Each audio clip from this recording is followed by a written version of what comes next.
Building a high-performance culture where digital and DevOps are a part, let's call it, of the operating model is not something easy to do.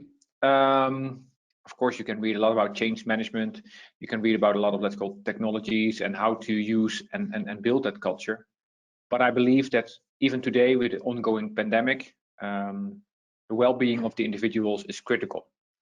And just let me emphasize that what I believe about culture is something that's being created by, let's call it, the diversity of the people that are working into the company, but also the direction and the behavior of the leadership, but also about, let's call it, the economics and the context where the company works it in. What I believe is very critical is to start with yourself. What is really your own values? How do you build that culture? Where do you want to go?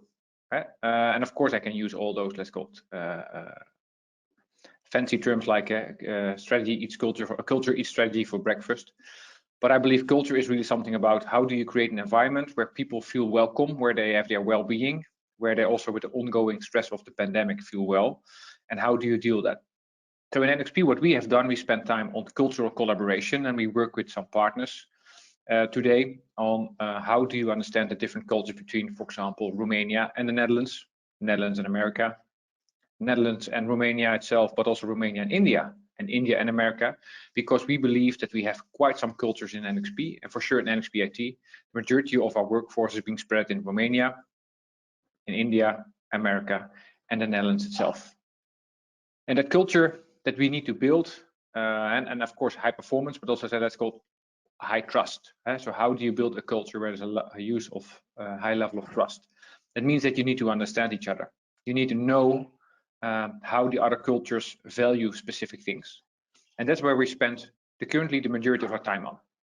By, for example, working with Ilse Kerlings from GBA, but also working with Xavier, who is one of our partners from Accenture, who helps us to understand the differences between I&D, inclusion and diversity, and how those, let's call, different ethnicity demographics are working together and what does it mean for your culture.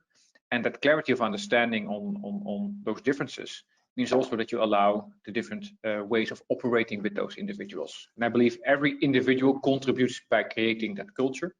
And if you understand each other better and you trust each other, there will be a high performance culture. And that's not something that you create, that's something that you really need to make sure that you put a lot of effort and time on understanding individuals' interests, etc.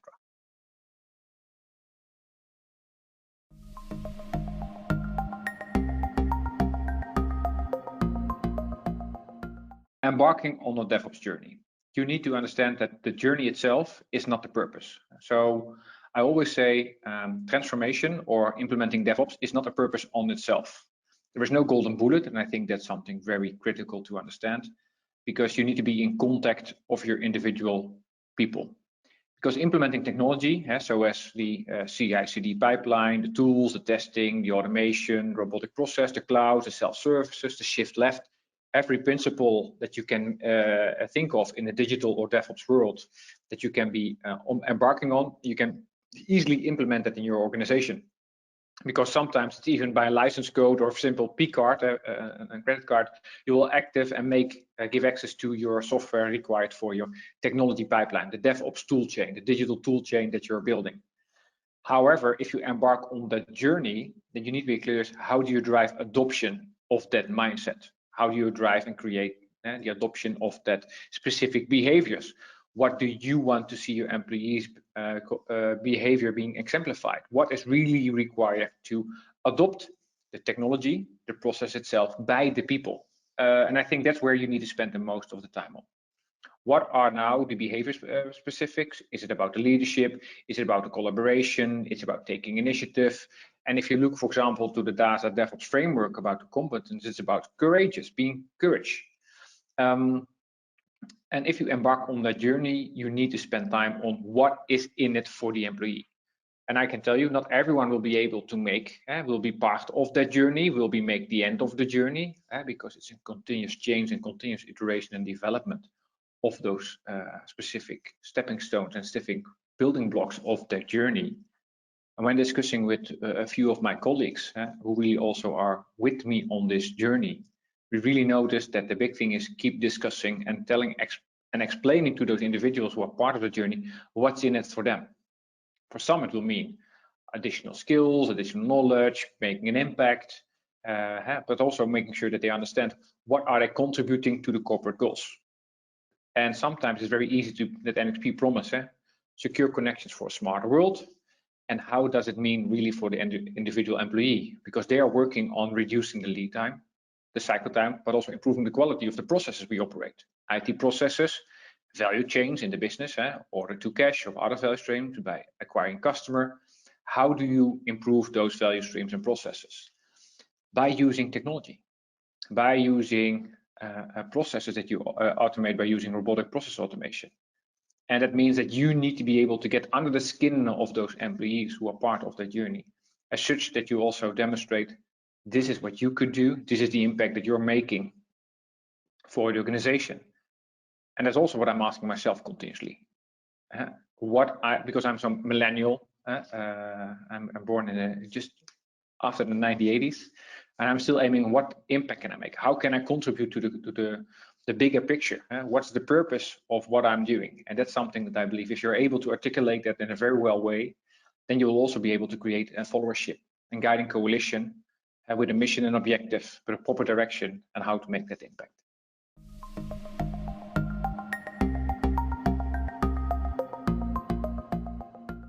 First, let it bring back into coaching. What is the role of a coach?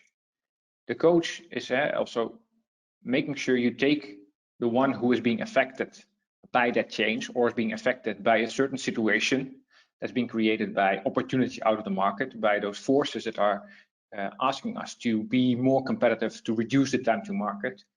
The coach needs to understand in how the business context, what is the real business context, what are the individuals that you are having, and how what's the solution that's been created by those architects, by those technology leaders, and how do you make sure that you coach the organization? How do you build that guiding coalition? How do you build that transformation team? Making sure that you take everyone as much as possible, and I would like to make sure as much as possible, because it's not a bus where you start with all the people in the bus and you'll end with all the people in the bus, because sometimes you just feel that someone will not be part of the journey or the end of the journey. But the role of the coach is to make sure that they understand, they keep articulating how to onboard those individuals, how to connect those strategic vision and those objectives and clear objectives and key results into those interests of the individuals, and explain to the leaders. They are really the liaison between the change. So what does the leader envision? What are the technologies that they envision? What are the people and what the skills and the competence required to get those people on board? And how do you make sure you transform that into a change program? And the change program that needs to be managed and properly being set up by clear communication, making sure you understand the interest of the individuals, tailor the message towards the individuals, tailor the message towards the business, to the customers. So how are you gonna, it's called embark on that journey, and making sure that continually during the journey, you keep an eye on quality, speed of execution, but also if people are on board, if there still is a level of trust.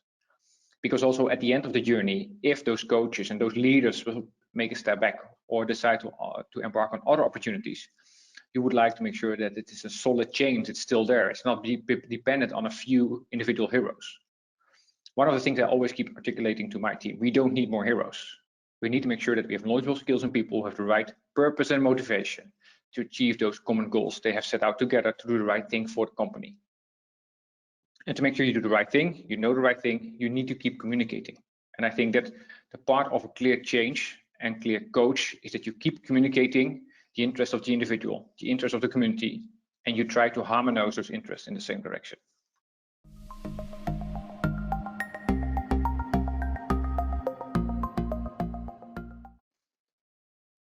That's a very good question. So what is the leader and the coach? Let me start with leadership. And that's a question on the differences between a coach and a DevOps leader. That's not easy to articulate, because I believe everyone is a leader, even the coach is a leader. But if I then need to put it in blunt words, then the leader is a beneficiary who will have benefit of realizing the change, who is leading a specific value stream, a product or portfolio responsibility into the right direction. Where the coach is often not directly the one who has the benefits, but will be part of the team. The leader is often being managed by the targets and objectives and key results set out by, for example, the shareholders or the customers or the business owners who he or she represents, while the coach is often representing the interest of the team and try to harmonize all those interests in between. And I think that's also driving different behaviors.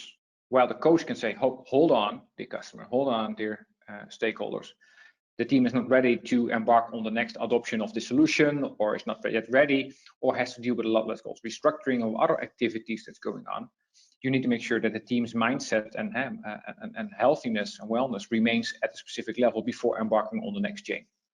Well, the leader, and I also can look to myself, is often changing. Okay, now we have reached station A. Let's move into the next one. Let's move on because we are ready. We are now on a flow. Let's continue this flow. Well, it's also sometimes good to say, step back, rest, look into the ongoing context. We have the pandemic. We have some unstable world economy. So how do we deal with that? How does it affect the team?